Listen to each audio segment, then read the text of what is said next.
Hi hello, പുതിയ വീഡിയോയിലേക്ക് ഏവർക്കും ഹൃദ്യമായ സ്വാഗതം. ഇന്നത്തെ വീഡിയോ ഒരു ഒന്നൊന്നര വീഡിയോ ആണ്. ഞാൻ മുമ്പേ ഇടാമെന്ന് നിങ്ങളോട് പറഞ്ഞതാണ്. അമ്പഴങ്ങ ചിക്കൻ അച്ചാർ. ഞാനൊരു വലിയ സത്യം പറയാം നിങ്ങളോട്. മഹാത്മജി നമ്മുടെ രാഷ്ട്രപിതാവ് പറഞ്ഞിട്ടുണ്ട്, സത്യം വലിയൊരു വൃക്ഷമാണ്, ഒരു വടവൃക്ഷമാണ്. അതിനെ എത്രത്തോളം നമ്മൾ പരിപാലിക്കുന്നുവോ അത്രത്തോളം അത് ഫലം കിട്ടും. അപ്പം നമ്മൾ സത്യസന്ധരായിട്ട് ജീവിക്കാനായിട്ട് ശ്രമിക്കണം. അത്രത്തോളം നമുക്കും ആ വൃക്ഷം ഫലം തരും. അപ്പോൾ ഇന്നത്തെ വീഡിയോയിലോട്ട് പോകാം. ഇന്നത്തെ വീഡിയോ ഇത് കണ്ടോ, ഇതാണ് താരകം.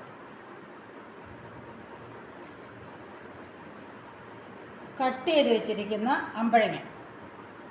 ഈ അമ്പഴങ്ങ നല്ല മൂത്ത അമ്പഴങ്ങയാണ്. അതുകൊണ്ടാണ് ഞാൻ പറഞ്ഞത് ചിക്കൻ അമ്പഴങ്ങയെന്ന്. ഇത് ഇട്ട് കഴിഞ്ഞാൽ ചിക്കൻ കടിച്ചിങ്ങനെ വലിക്കുന്ന പോലെ കടിച്ച് പറിച്ച് തിന്നാം. നല്ല രുചിയാണ്. അച്ചാറുകളിൽ ഏറ്റവും രുചികരമായതാണ് ഈ അമ്പഴങ്ങ ചിക്കൻ അച്ചാർ. ഇതെങ്ങനെയാണ് ഉണ്ടാക്കുന്നത് ഞാൻ പറയാം. ഇത് ഒരുമാതിരി അരഭാഗത്ത് മൂത്തമാണ്, നിങ്ങൾക്ക് കാണാം. ഇതെല്ലാം നാരുകളാണ്.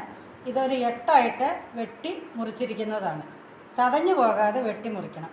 ഇതിൻ്റെ ഈ തൊലിഭാഗമൊന്നും ചതഞ്ഞു പോകാതെ വെട്ടിമുറിച്ച ഇത്രയും അമ്പഴങ്ങയ്ക്ക്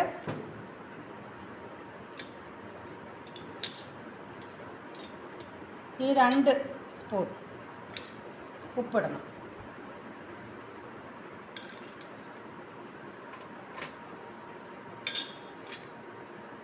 ഇത് കാശ്മീരി ചില്ലി പൗഡറാണ്.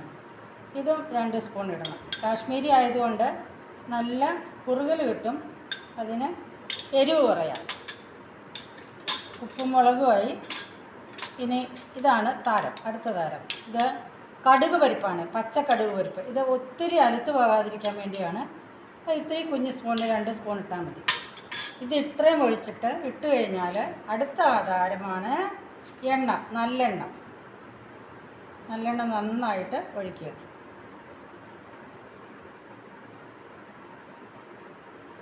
എത്ര എണ്ണയേ ഉള്ളൂ, ഇതിനാവശ്യത്തിനുള്ള എണ്ണയേ ഉള്ളൂ. എണ്ണ തീർന്നു, ഇനി എണ്ണ വാങ്ങിക്കേണ്ടി വരും. ഇത്രയും ഇട്ടതിന് ശേഷം ഇത് നന്നായി ഇളക്കണം. ഈ പാത്രം ഇളക്കാൻ പര്യാപ്തമല്ലാത്തതുകൊണ്ട് ഞാൻ ഈ ട്രേയിലോട്ട് ഇളക്കി കാണിക്കാം.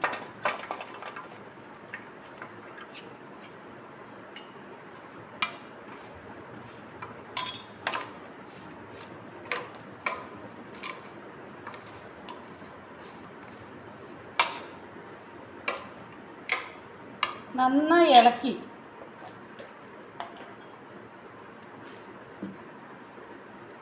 എല്ലാ ചേരുവകളും ഇതിൽ നന്നായിട്ട് ചേരണം.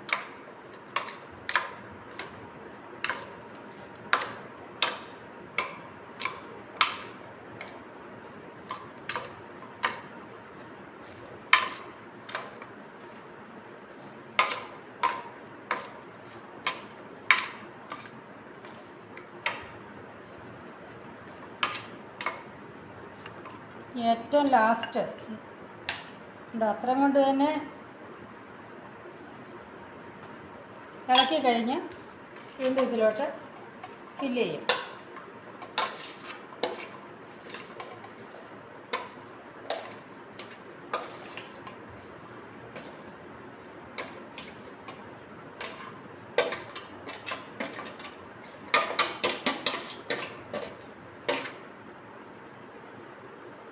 ഇതിൻ്റെ മുകളിലായിട്ട് 1 സ്പൂൺ പഞ്ചസാര ഇടണം. അതേത് അച്ചാറും ലാസ്റ്റ് ഭാഗം 1 സ്പൂൺ പഞ്ചസാര ഇട്ട്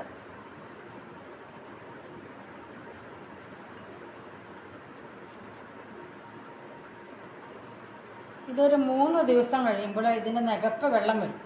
ഇതിൻ്റെ മസാല നികപ്പ് വരും. ഇതപ്പോൾ ഇത് ഇങ്ങനെ കുടഞ്ഞിട്ടുകൊണ്ടിരിക്കണം. അപ്പോൾ ഇതൊരു പാത്രത്തിലേക്ക് മാറ്റാം. ഗ്ലാസ് പാത്രത്തിലോ അല്ലെങ്കിൽ ഭരണിയിലോ മാറ്റാം. ഇതിൻ്റെ ഫുൾ സിങ്ങിലായി കഴിയുമ്പോൾ ഞാൻ നിങ്ങളെ കാണിക്കാം കേട്ടോ. ഇത് ഭയങ്കര രുചിയാണ് ഇതിന്. ഇതിങ്ങനെ സാധാരണ അച്ചാർ പോലെയല്ല, ചിക്കൻ കടിച്ച് പറിക്കുന്ന പോലെ കടിച്ച് വലിച്ച് തിന്നാം. എൻ്റെ വീട്ടിലെല്ലാവർക്കും ഏറ്റവും ഇഷ്ടമുള്ള അച്ചാറാണിത്. അതുകൊണ്ട് ഇത് തന്നെ എല്ലാ വർഷവും ഞാൻ ഇതിട്ട് സൂക്ഷിക്കുകയും ചെയ്യും. ഈ വീഡിയോ ഇഷ്ടപ്പെട്ടു എന്ന് വിചാരിക്കുന്നു.